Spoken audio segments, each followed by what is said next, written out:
ఎఫెసీయులకు రాసిన పత్రిక 5వ అధ్యాయం 176 పేజ్ 10-11 వచనాలు చదువుకున్నాం. కనుక ప్రభువుకేది ప్రీతికరమైందో దానిని పరీక్షించచ్చు. ఎవరు పరీక్షించుకోవాలి? మనమే కదా. ఈ సంవత్సరం చివరికి మనం పరీక్షించుకొనుట, ఎవరికి వారు పరీక్షించుకొనుట. ఏమని పరీక్షించుకోవాలంటే ప్రభువుకేది ప్రీతికరమో. అంటే మన జీవితం ఎలా ఉంటే దేవుడు సంతోషిస్తాడో, ఎలా ఉంటే ఆయన మహింపరచబడతాడో మన ముందు. అందుకే కదా ప్రభు మహిమార్థమై మనం ఎక్కడున్నాం. మీరు తినినను త్రాగినను ఎవరికి మహిమ రావాలి కదా. మన మాటల్లో కూడా దేవునికి మహిమ రావాలి. అంటే దేవుడు మన ఎడల ఎటువంటి వాంఛ కలిగి ఉన్నాడో చూడండి. నా పిల్లలు సత్యమును అనుసరించి నడుచుకొనుచున్నారని వినుట కంటే నాకు ఎక్కువైనా సత్యాన్ని అనుసరించి నడవడం. నడిచామా మనం ఈ సంవత్సరంలో మన భక్తి జీవితం ఎలా సాగెను? ప్రశ్న. మన ప్రార్థనా జీవితం ఎలా సాగెను? అనుదిన జీవితంలో దేవునికి ఏమి కేటాయించాం, ఎంత కేటాయించాం, కారణం ఏమిటి? అనుదిన జీవితంలో మన నడకలో దేవుని చూపించామా? ఆయనకి ప్రీతికరముగా ఇష్టలుగా బ్రతికామా? ఒక మాట, మన మాటలు, మన ప్రవర్తన, మన జీవితం అనేకులకి దేవుని ఎడల వాంఛ కలిగించాలి. అగైన్ మళ్ళీ జ్ఞాపకం చేస్తాను. మన జీవితం, మన నడవడిక, మన బ్రతుకుందే, మన జీవితాన్ని చూసినప్పుడు అనేకులకు దేవుని ఎడల వాంఛ కలగాలి. మిమ్మల్ని చూస్తుంటే మేము కూడా క్రీస్తును వెంబడించాలనిపిస్తుంది అని అనాలి. అంటున్నారా? అది ప్రీతికరమైన జీవితం. ప్రభువుకి ఏది ప్రీతికరమో అనే మాట. అందుకే పౌలు గారు ఒక మాట అంటాడు, నేను మనుషుల్ని సంతోషపెట్టువాడనైతే ఎప్పటికీ.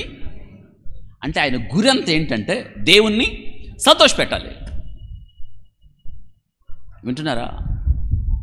ఈరోజు మనం మనుషుల్ని సంతోషపెట్టాలి అని అనుకున్నప్పుడు ఒక్కళ్ళనే లేదా ఒక్కసారికి కొద్దిమందినే సంతోషపెడతాం, కానీ ఎక్కువ మందిని సంతోషపెట్టలేవు. అదే నువ్వు దేవుణ్ణి కానీ సంతోషపెట్టగలిగితే అందరినీ సంతోషపెట్టగలవు. ఎందుకు? మనం దేవుని ప్రేమిస్తున్నాం కాబట్టి. ఆ ప్రేమ నీ హృదయంలో కుమ్మరించబడినప్పుడు నువ్వు మనుషులను ప్రేమిస్తావు. నువ్వు దేవుని ప్రేమిస్తున్నావు కాబట్టి నీ పొరుగు వాడిని ప్రేమిస్తావు. నువ్వు దేవుని ప్రేమిస్తావు కాబట్టి దీనత్వాన్ని, సాత్వికాన్ని ధరించుకుంటావు. జగడమాడవు. క్రీస్తు ఎడలనున్న మృదుత్వం, క్రీస్తు ఎడలనున్న సరళత్వం అద్భుతమైన లక్షణాలు. వింటున్నారా? అందుకే అంటున్నాడు, వెలుగు సంబంధుల వలె నడుచుకొనుడి అని. ప్రభువుకి ఏది ప్రీతికరమో, ఏది ప్రీతికరమో మీరు ఎప్పుడైనా ఆలోచించారా? మీ ఇష్టాలు ఏంటంటే మన ఇష్టాలు చాలా ఉన్నాయి.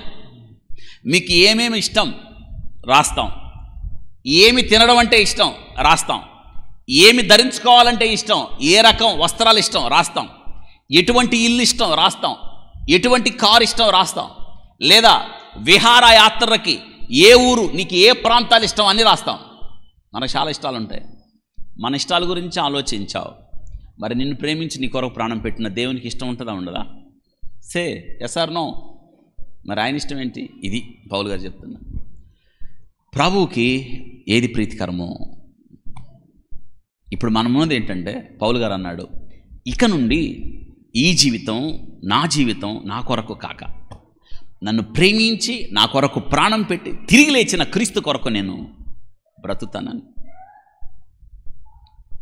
వింటున్నారా? నిజంగా మీరు, మనందరం దేవుణ్ణి అంతగా ప్రేమించాలని దేవుడు కోరుకుంటున్నాడు. ప్రేమిస్తున్నామా? ప్రభుకి ఇష్టలుగా బ్రతుకుతున్నామా? ఆయనకి ప్రీతికరమైన, అదే హెబ్రీ గ్రంథకర్త రాస్తూ, ఆయనకి ప్రీతికరమైన సేవ చేద్దాం. ఏ సేవ?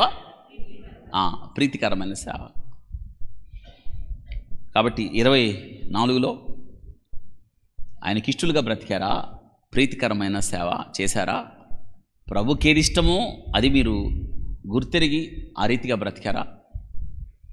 మనం ఇలాంటి ప్రార్థన చేయాలి. ప్రభువా నన్ను పరీక్షించు, నన్ను పరిశోధించు, నీకు ఆయాస్కరమైన మార్గము నా యందున్నదేమో. అవును, పరీక్షించుకుందాం. ఆత్మతో సత్యముతో ప్రభువుని ఆరాధిద్దాం. ఆయనకి ఇష్టలుగా ప్రీతికరంగా మనం బ్రతుకుదాం.